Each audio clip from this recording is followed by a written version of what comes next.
Meet James Bear, an animator on YouTube who started out creating Eddsworld-inspired animations, but is now well known for a series of animated shorts featuring himself and his significant other, Claire. These videos often feature the pair in a comedic exchange, often featuring Claire drawn in a very sexualized manner. But, much like everything online, what lies behind the curtain, what's behind the persona, is not what it seems. You've more than likely heard of the one big, damning thing James has recently been accused of. A few notable YouTubers have already discussed this in their own videos, but I wanted to take a closer look and get the whole story.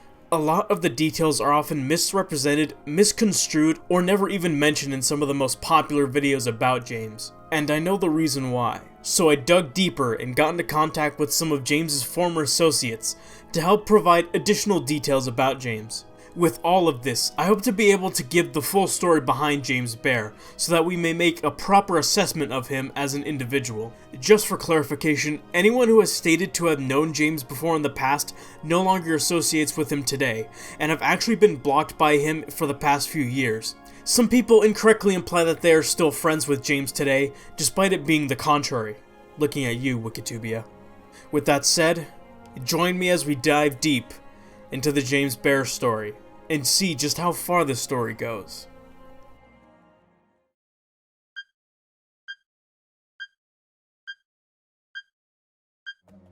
On July 10th of 2017, an individual known as Aaron created and released an expose document exposing James Bear of some unscrupulous things. The document touches on many things and spans numerous pages, clocking in at an incredible 182 pages. This document was the first instance where allegations were made against James, if I'm not mistaken, at least to a sizable degree. The biggest allegation made against James in this document, and the one you've probably heard of by now, is the allegation that James sexually assaulted his young sister when he was 13 and she was 9. But what if I were to tell you that this was something of an open secret within James's community? That people, quite a number of people, knew for years, yet nothing came of it. So it was something of an open secret? For sure. James has told this story to many people over the years. It's likely something that weighs on his psyche, so he would tell others as a way of coping and getting them to understand the kind of headspace he's in. Despite how fucked up of a thing it is to admit to, though, James was seemingly eager to tell this story to quite a number of people. Just about everyone he spoke to online knew about it, some even finding out within a month of meeting him. Two people I contacted also alleged that the version of the story that James told them included the details of his sister being autistic, or at the very least being on the spectrum, which I feel is important to mention. Another stated that James told someone who was affiliated closely with the cartoon community in the matter of a day. So not only had this info been put forward with the release of this document in 2017, but many people were well aware of it prior to that. Why didn't people try and spread the word, you may be asking? Well, it certainly wasn't for a lack of trying. Again, this was one of the things touched upon in the document, but a large issue lies in three aspects in how this situation was handled at the time. Firstly, most people who knew about the story at the time were quite young themselves, being around the age of 16 or so. Not really ideal for the people who would be handling these allegations. Secondly, James was not nearly as popular in 2017 when the document was published, so the amount of people who might have been interested in that info was small. Thirdly, and by far the biggest reason, is the document itself and how Aaron, the creator, handled it. I'll touch more on my thoughts on the quality of the document later, but aside from the contents of the document, the actions Aaron took when releasing the document, in my opinion, ended up doing more harm than good for getting this info spread to people. Soon after releasing the document, he made a tweet basically congratulating himself and thanking people for all the attention his post was getting, despite the fact all the attention was only for his document on James and the controversial content within. But even worse is what transpired afterwards. After the document had been released, James and Aaron got into contact, with James obviously being upset about Aaron leaking such info. Aaron then basically tries to blackmail James into doing his bidding. Aaron struck a deal where in exchange for him taking down his document, apologizing publicly and stating that the whole thing was fabricated, James would have to break up with his girlfriend. In the past, Clarissa dated Aaron for a period before leaving him to get with James, which left Aaron absolutely heartbroken. His main motivation for creating this document then was as a means to get revenge for this instead of for any pure intentions, as seen when he threats to re-release the document if James ever broke his part of the deal. Regardless of this, James would go on to make a public apology before went the part where he and Claire split, while Aaron still went ahead and relented on his end for whatever reason, with Aaron taking down the document, publicly claiming that it was fabricated, and with a lot of the discourse of the time criticizing the language used in said document. It effectively served to communicate to anyone who had been interested that the claims were either false or they believed them to be true but had no proof to circulate other than testimonials from James's other former friends. It effectively stomped out any hope of spreading the story further, and by the end of July, nobody talked about it, and it was quickly forgotten about.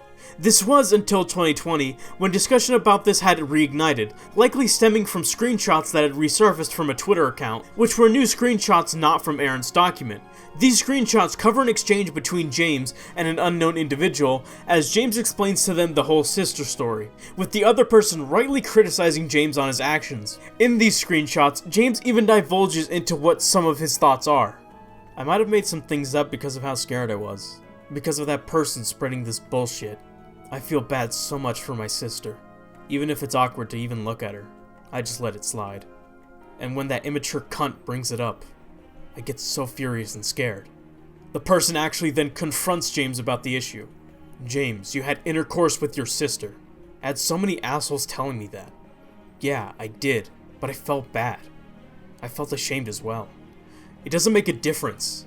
It happened. Things don't just disappear. That's like saying the sexual harassment that happened to me in the past no longer matters. Shit stays forever, dude.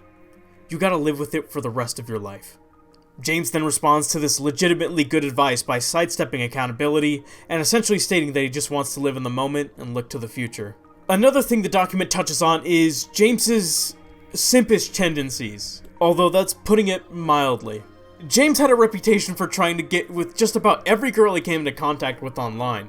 He had a pattern of obsessive sexual harassment and advances on any female he came in contact with.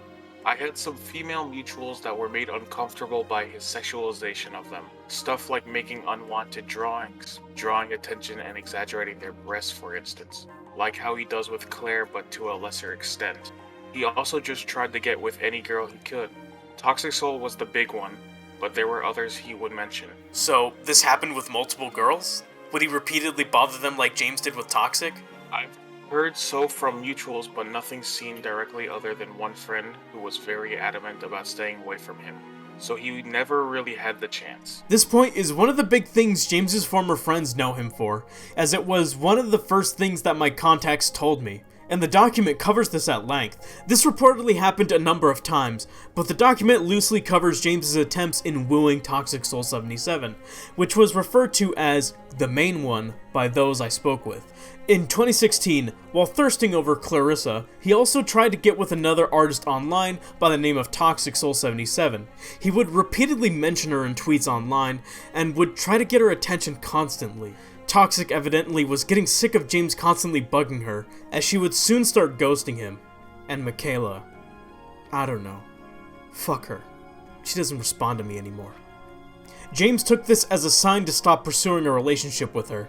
The last time he mentions her in the document was in June of 2016, when he says, always, and, Toxic Soul 77. Yep. Fuck that hoe, I hope she gets raped by black guys. Ha ha ha ha ha ha ha ha ha ha ha. Funny joke, ha ha ha ha ha. I'll let that speak for itself. With all that said, what I've covered in this summary is only a small percentage of the document's contents. In reality, the majority of the document are Aaron's inane ramblings about how James stole his girlfriend from him, and how everything he says in the document was hypocritical, and repeated all caps screaming about, "What is wrong with you?" and "You fucked your sister!" These comments made by Aaron are why the document totals to a dizzying 182 pages, and even then, about 40 of those pages could have been cut out entirely. The sheer length of the document and the overly vindictive rhetoric used throughout is likely why, in my opinion, these allegations stayed under the radar for so long. Instead of doing something concise and to the point like creating a Twitter thread thread with all the screenshots and making the info easily accessible, he instead took the bombastic route and created a long-winded, overambitious Google Doc that ironically made a mockery of the situation. The fact that nobody proofread the document before it was released sealed its fate. Some people are skeptical of the document's legitimacy, citing the language used in the screenshots and specifically pointing out the abundant use of emojis, emoticons, and things like asterisks, Pat's head, asterisks. People look at this and exclaim, "I've never seen anyone talk like this in DMs." As someone who grew up online during my teenage years though, I will be the first to fucking admit that everyone from that age demographic fucking spoke like that. I saw this shit all the time when I was in that age group. Although, to be fair, I have no clue if anyone actually still talks like this these days. Regardless, I 100% believe that these screenshots are real, if for no other reason than because of all this. It's also worth mentioning that Aaron himself is by no means a victim in this situation either. While James was frankly an asshole to him in a lot of the DMs showcased in the Google Doc, often being hypocritical and whining about wanting to be with Claire, who Aaron was with at the time, to his face, Aaron would go on to behave not much better after James got with Clarissa. Aaron would message James regularly asking about Claire, with James making it clear that he should keep his distance. Aaron didn't let up though, and would continue to orbit the couple and would often comment under any fan art of Claire posted on Twitter. According to James, this made Claire feel very uncomfortable to the point that she was scared to even be in the same Discord server as Aaron. Aaron has a blatant, unhealthy obsession with Claire given this, and how he claims that Claire leaving him for James was the worst day of his life, and how it was the main thing driving him to create the document as a means of getting revenge and hopefully getting her back. I think Dave's Tunes, an artist and an all-around cool guy as far as I'm concerned, said it best when he said, quote, "He made them both look like fucking morons."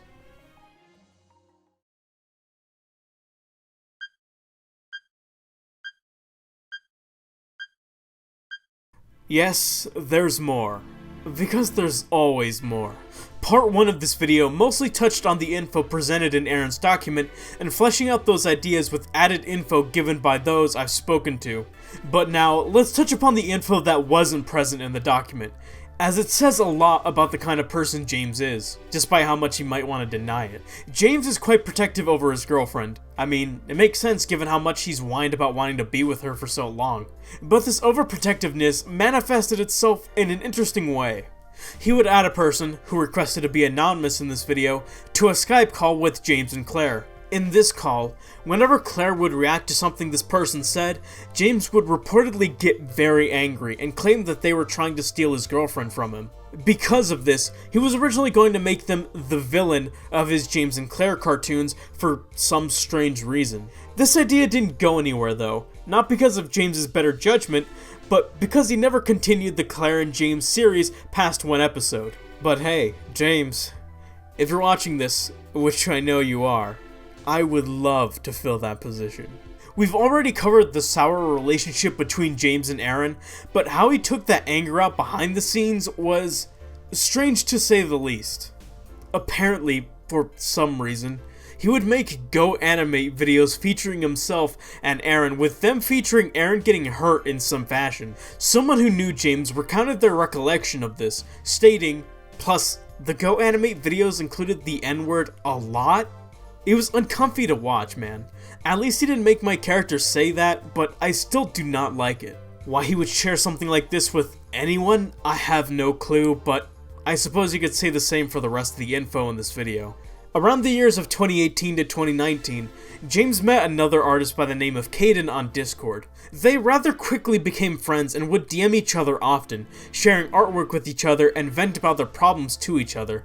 But if that's all there was to it, I wouldn't be mentioning it now. Their conversations began to shift right after Caden told James about their recent breakup with their significant other. At first, he tried to cheer them up, and when it worked, he slowly started to show more of his perverted side. From here, their account of what happened implies that he wanted to exchange nudes with Caden, often using manipulative tactics in order to try and get what he wanted. In Caden's thread, They detailed how James would guilt-trip them if they declined to engage, and would go on to vent his suicidal thoughts to them, only increasing the tension and driving them to feel even more scared and stressed out over him. In retrospect though, they believe James was using this as a means to bait them into cooperating, as it would only occur when they declined. He also made sure to make Caden swear to never talk about it publicly, saying that he wouldn't know what he would do to himself if this info got out, referring to self-harm as an option. To top it all off, much of these exchanges occurred over Snapchat, an app that is known for its feature where if a screenshot is taken, it will notify everyone in that chat, making it an ideal spot for anyone to monitor the chat and make sure that evidence or anything incriminating isn't left behind. This wasn't a foolproof plan though, as there was one thing that was left behind, and it makes him look not great. It's an animation he presumably made, featuring a drawing of Caden waving before a penis flops on screen, with them looking surprised and blushing. James then subsequently remarks, "If only that was my dick, haha, JK JK. All of this shit would be pretty weird and gross on its own, but the fact that he also was dating Clarissa at the time makes everything even worse. After whining and complaining for all that time and finally getting with her, he seems to have proven himself to be a shitty partner, taking her for granted.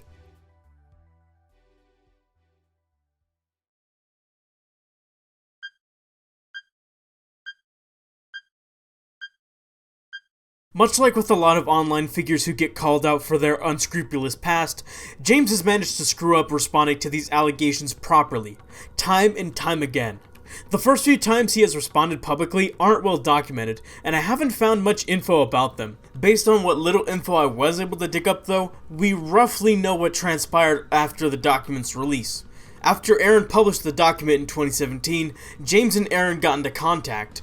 James was, of course, upset by what Aaron had done, so a deal was made by the two, likely brokered by Aaron. The terms of which aren't fully known, but we have a good idea as to what they were. Aaron basically held this document over James's head and tried to use it as a means to get James to do what he wanted. In exchange for Aaron taking down his document, apologizing and claiming that it was fabricated, James would have to make an apology on Twitter, break up with his girlfriend Clarissa, and remove mention of each other from their bios. Then and only then would Aaron take down his document, and if James ever stepped out of line again, Aaron threatened to re-upload the document. This screenshot clearly lays out how shitty of intentions Aaron had behind the document. The fact that he was mostly motivated by wanting to see James suffer instead of getting the truth out there leaves a bad taste in my mouth, and it's only compounded by the fact that Aaron did go on to delete the document and purge the info into obscurity, even though James did not make do on his agreed upon terms. This was until 2020, when conversation about this had flared up again. On September 12th, 2020, James posted a response to his Instagram story and Twitter stating that the intercourse only happened once and that they were much younger, and that it was consensual, also denying the allegations of him being a pedo or groomer. He concluded by stating that he believed that his past actions don't define who he is today, and that he would be taking a break since the threats and accusations were taking a toll on his and Claire's mental health. Despite the screenshots around this time being much better at delivering the accusations in a concise manner, and despite James having a larger audience at this time, these allegations remain self-contained mostly to Twitter and other social media sites, while the vast majority of his core audience were unaware. He would also later go on to delete this response once people had forgotten about it.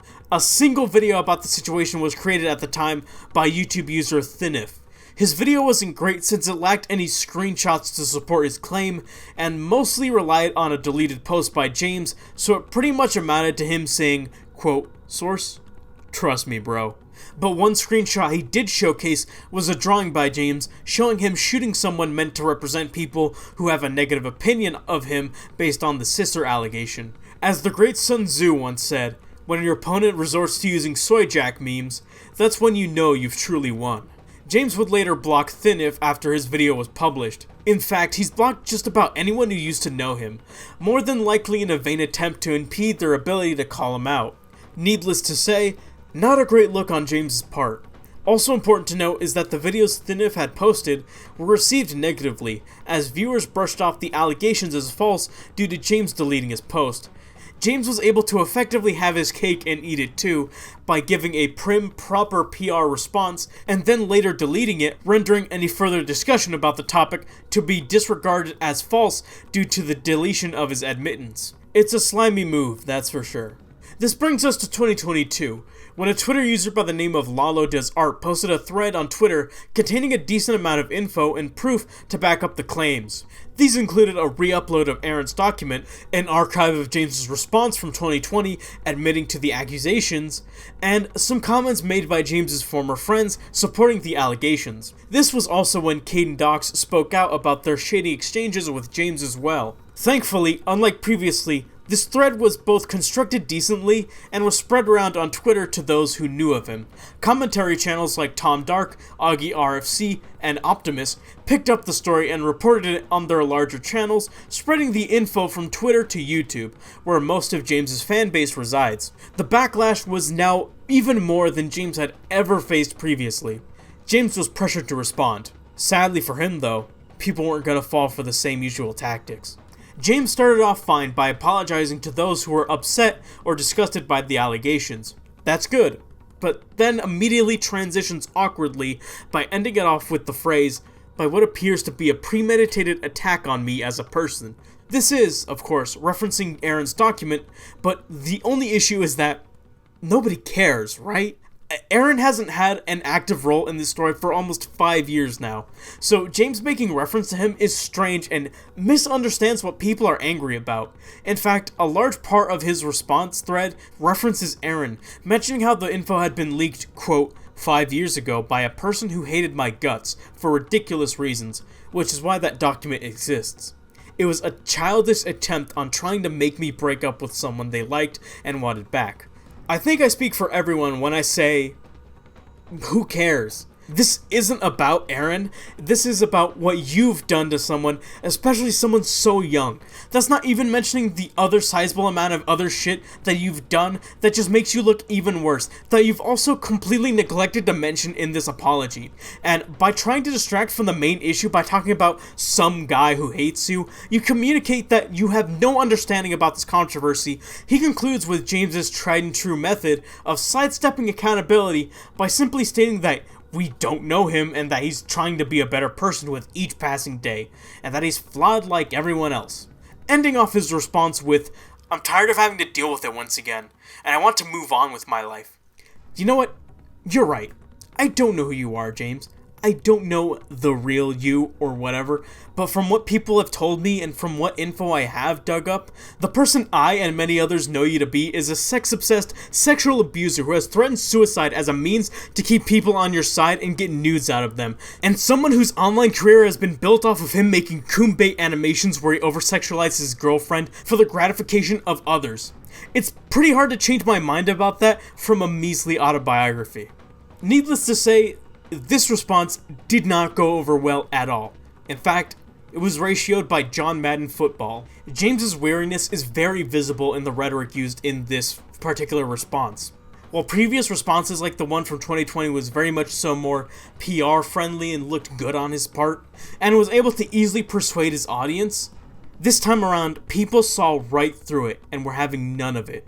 And it really shows James's feelings regarding the situation, as he views it as something painful that he would just rather forget, rather than something he truly understands and has resolved within himself. During the production of this video though, James came out with another response, this time in the form of a YouTube video, which is a first if I'm not mistaken. This response was certainly better than any response he had made previously, and while it sounds good, it doesn't say much. Right off the bat, I have to give credit where it's due.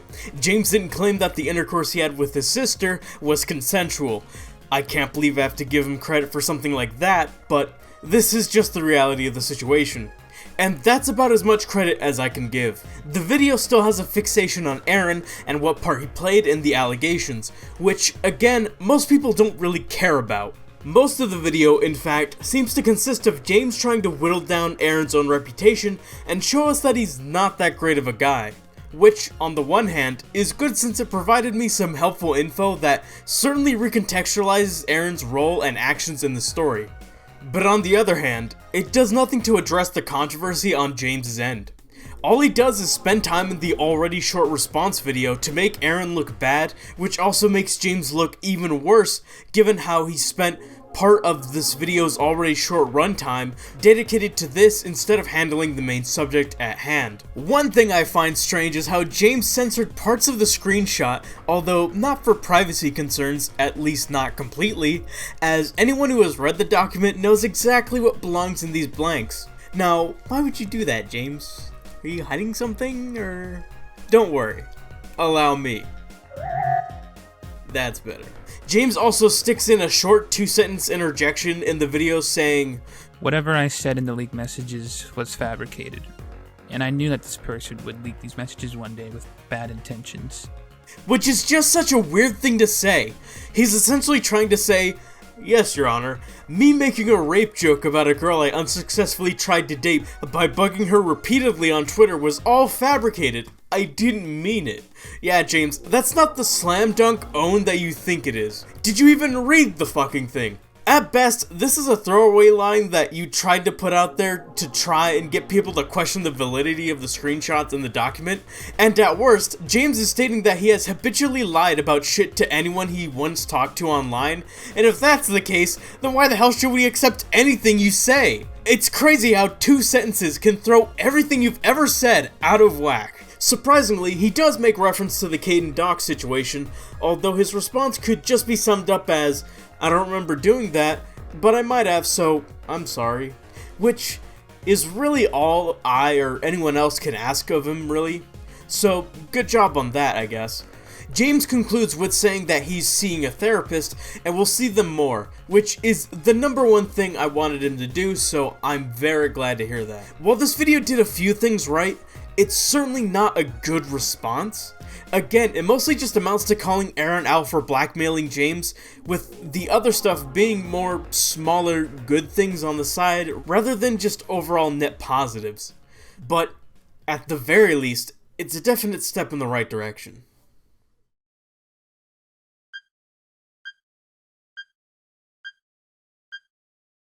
The situation surrounding James Bear is distinct among other allegations and controversies that other creators online have faced, and I mean that beyond its subject matter, although it certainly is unique. Most controversies often involve the discussion of the creator's recent alleged reprehensible actions and determining their legitimacy, but in this case, we're talking about something that happened many years ago, and something James has admitted to in the past, and something a number of people have known about for years, and the reaction of many is simply pure disgust. After learning about something like this, it's hard to look at James the same way ever again.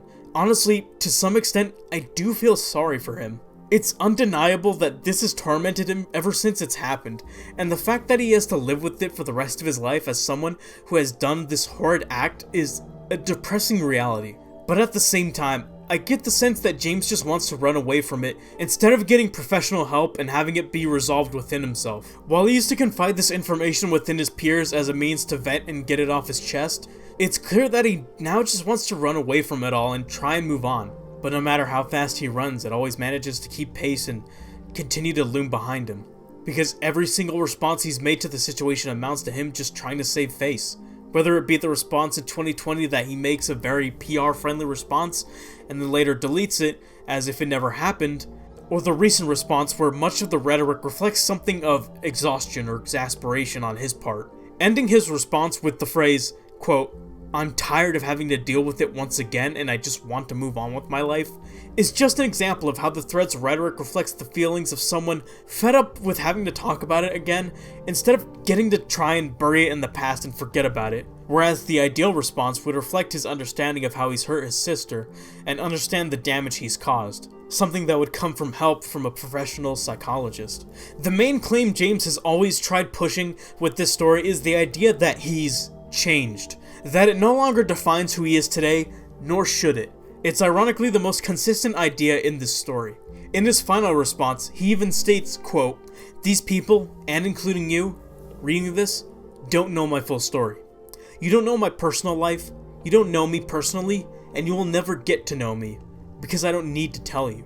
And while he does make a good point in the fact that he doesn't need to give us his entire autobiography, at the same time, Are we as the audience not privy to such a grim truth, so that we may properly choose whether or not to support James or not?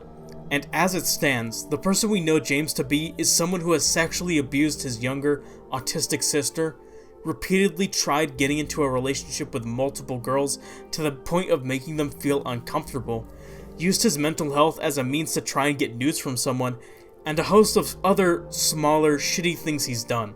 And the fact of the matter is that many people are uncomfortable supporting James based solely on what he's done to his sister, regardless of if he's changed or not. And you know what? They're totally within their right. And that's something that would be hard for James to change through just explaining his life story. But there's an even more insidious aspect to James, one that I saved for last.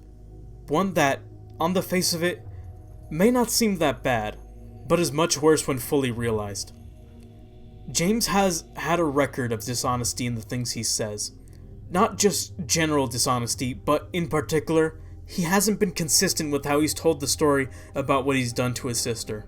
One person he used to be close with online had reportedly told him a different version of the story, where he flipped the ages around, making him believe that James was the victim, and would defend him whenever people would shun him for what he did.